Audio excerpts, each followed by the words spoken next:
Well, this is my feed store, guys. This is where I get all my organic amendments. They have everything in here you need, like everything in this bulk pricing. The store that I was getting my stuff from initially, they use this place as their distributor. That's how I found out about them. And when I say they got everything you need, they got everything. So yeah. So this is what I came out with. These are two vital parts of my mix. That is kelp. Nature's kelp. Now, I would tell all my gardeners and farmers, they are on to the game. This stuff has rose significantly. I will be doing a price compare online to see if it's rose there also, but these prices have rose significantly. See, it's marketed as animal feed. You just got to know that you can use it in the garden, and I learned that online. And then created my own blend of a lot of things. We'll be going online later in the video and price checking because it's some more small pieces that go in my mix that I am scared to see how much they now cost. But yeah, this is marketed as animal feed. I just use it on the farm as organic fertilizer. So online, a 40-pound bag of kelp is $99. I got a 50-pound bag for $62. Worm castings came out to be about $1 a pound online. I get them for about 50 cents, 60 cents a pound. And that's a lot. That's expensive because you're buying 30 to 50-pound bags.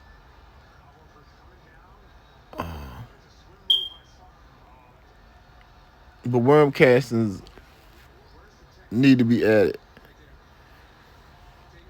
to any good mix. Now, biochar, I'm not adding this year. It's super expensive. But it's a good amendment to add when you start your mix. Biochar is something you don't hear a lot of people talk about. And it's a lot of different types.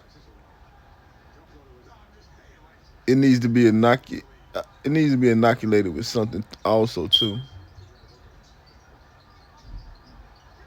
Now, I seen a bag of alfalfa on here for like $134, $143. I don't know what's going on. You got a 10-pound bag for $19.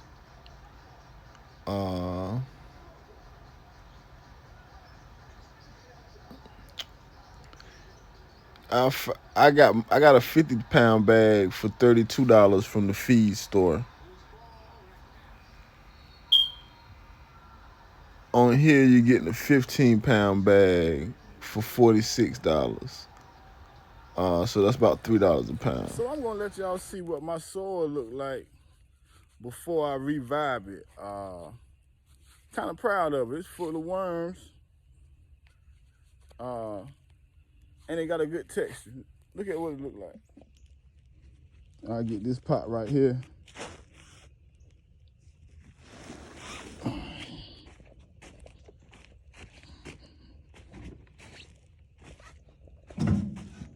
Ain't really much in there. Oh, I should have took the weeds out, but okay, anyway. Dump it.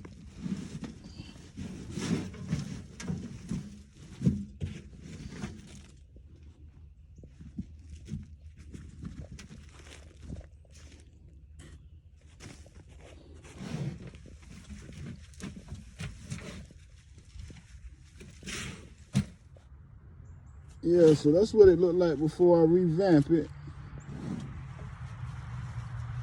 Good.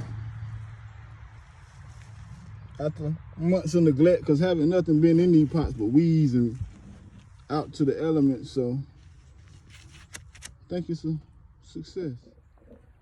Last year, all of this dirt that I'm revamping had compost teas watered in, had fresh vermicompost added to it, and with the amount of worm activity I'm seeing in the pots, I'm not thinking about adding no more worm castings right now. And plus, I don't have none of my own that's fresh. Last year, I had a abundance of worm castings, which I made teas from, and water all this same soil, and then mixed in the remnants into the soil with it, and I'm seeing a bunch of worm activity, so I'm not really worried about it.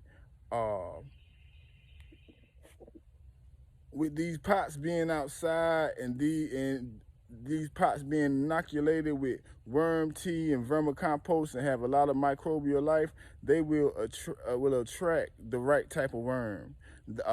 So worms migrate into these pots also, because they're outside. Some gonna be in the greenhouse, but a lot gonna be outside, and that's how you get a lot of worm activity. And for me, worms is always a sign that things are going good.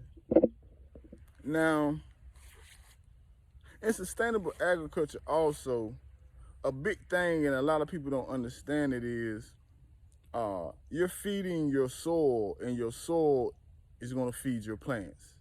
That's really how it goes. That kelp and alfalfa is more of a soil conditioner that feeds your soil, and then your soil is gonna feed the microbes that's gonna feed your plants. And that's how it really goes. And it's the ecosystem, and that's how it works in nature, and that's what you're trying to emulate in a pot. But that's how it goes. So we got our leaves from the landfill, the sphagnum peat moss, reused soil, kelp, alfalfa. Let's make some pots. Now, both these products is similar in texture and color, but the alfalfa do have a different color. This is the alfalfa. This is the kelp. Focus in. It won't focus in for y'all.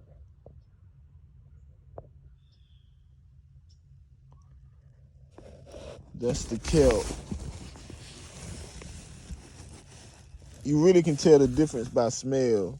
This has the smell of the sea. This has the smell of grass. This is alfalfa hay. This is from the sea. That's really how you tell the difference, because it's easy to get them mixed up if you don't have them labeled.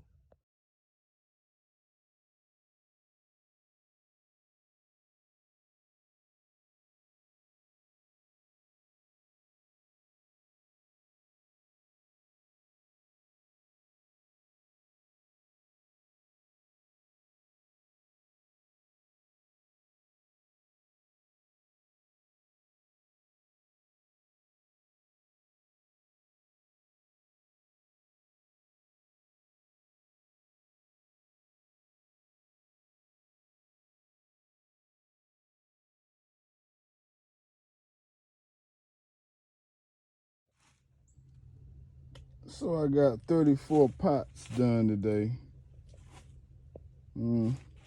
That's okay. Normally get about 50 done a day, but I did go to the store and get all the stuff. So yeah, that's what the mix look like once it's done.